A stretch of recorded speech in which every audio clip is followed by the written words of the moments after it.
Canal road పెద్ద road సాఫ్ చేసుకుంటే మస్తు అవుతుంది. అక్కడ ముందు కావు కనిపిస్తుంది కదా, అక్కడ నుంచి లెఫ్ట్ పోతే మళ్ళీ పెద్ద కెనాల్ నుంచి బీటీ రోడ్ వస్తుంది. ఇవి ఇక్కడ నుండి స్టార్ట్ అవుతుంది సైడ్. ఇక్కడ తార్ చెట్టు ఉంది కదా, దీని ముందు నుండి ఈ కెనాల్ రోడ్ అటు లోపలికి పోతూ ఉంటుంది. ఇది ఎంట్రన్స్. ఓకే, మనకి నార్త్ ఫేసింగ్ తోటి మంచిగా డబ్బా షేప్లు ఉంటాయి ల్యాండ్ మొత్తము. మనకి ఉస్నాబాద్ హైవే నుండి మండల్ నుండి ఈడికి ఒక 2.5 కిలోమీటర్లు ఉంటుంది.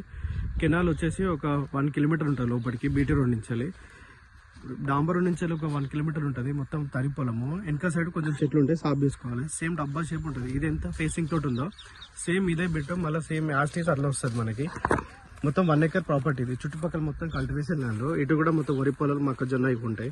మనకి రోడ్ ఫేసింగ్ ఇప్పుడు బ్యాక్ సైడ్ ఎంత ఉందో రోడ్ ఫేసింగ్ కూడా అంత ఉంటుంది. అక్కడ నుండి అక్కడ దాకా ఉంటుంది.